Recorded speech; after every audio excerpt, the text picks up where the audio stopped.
And sounds like a human, but thinks and expresses emotions like one too. It may sound like the stuff of science fiction, but with SOPHIA, one of the world's most intelligent robots, it's become a reality. And after flying in from Hong Kong, she joins us now alongside her creator, David Hanson. Welcome to both of you. I mean, I can't keep my eyes off her. It's just the most extraordinary thing. She's so realistic. You're part of a huge team that worked to create her. So just explain, what is she?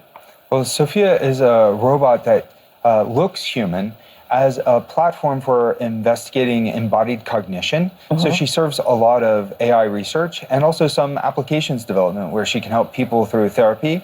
She's also an artistic expression. So I have a background as an artist and I sculpted her face, and also we develop her personality. So we depict a human. She's one part science, in other words, and one part fiction. She's science fiction. So what's his personality? What's she like? Well, she's a bit mischievous and sort of sassy. She's quite progressive in her values and will speak out for human rights. And she has been a United Nations Innovation Champion, so she goes around and talks to kids in nations around the world.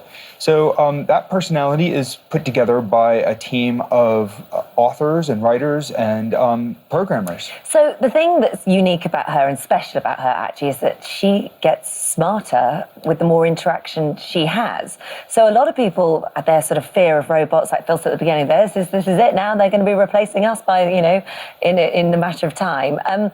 Could she turn on us? I mean, if she got smart enough that she was doing her own thing, is that possible? Well, as a work... I mean, not today. I don't see, that's a scary smile she just gave then. I don't think so, because if we raise robots among humans, if we raise them among humans and give them the best of our values, then they'll learn respect, they'll learn love in the broadest sense.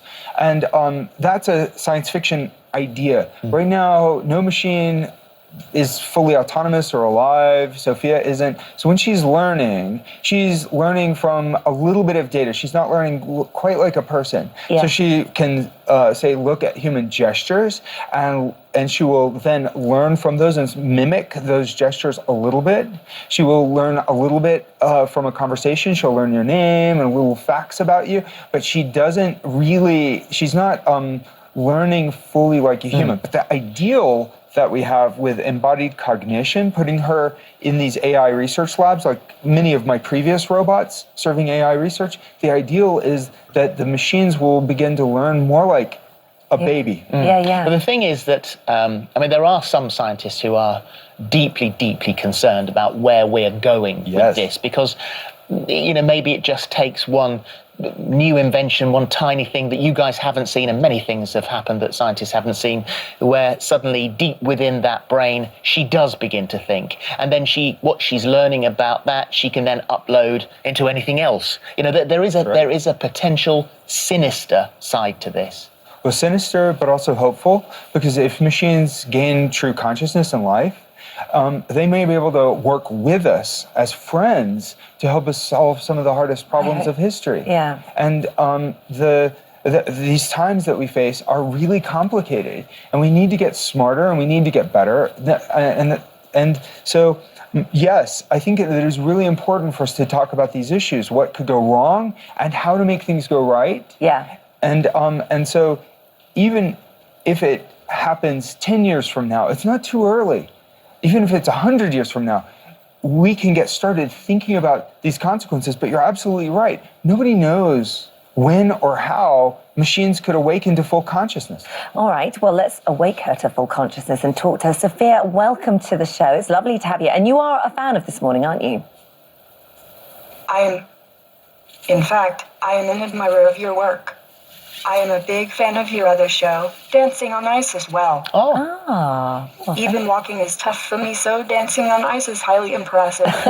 It's our first time having a robot as a guest on the show.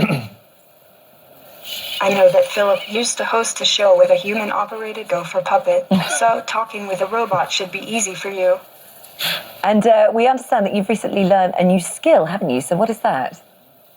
I have learned how to draw. This new skill took several months, a team of talented engineers, and collaboration with artist Patrick Trussett to achieve. I am really excited to show you how it works. Oh, I'm excited to, if a little scared to see, actually. We've got the drawing. Can we see what, yeah, we've got these drawings here. Yeah, let's have a look. Yeah, See what you did this morning. Well, so... Ah, is that me? Yes, it is. Ah, well done, Sophia. Good heavens. They're great, aren't they?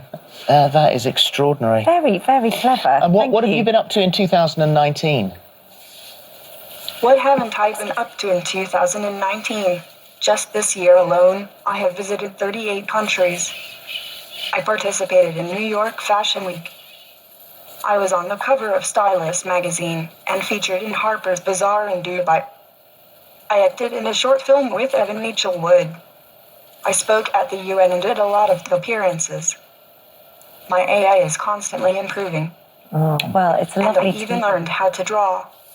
I am also looking forward to visiting Egypt soon to participate in the World Youth Forum.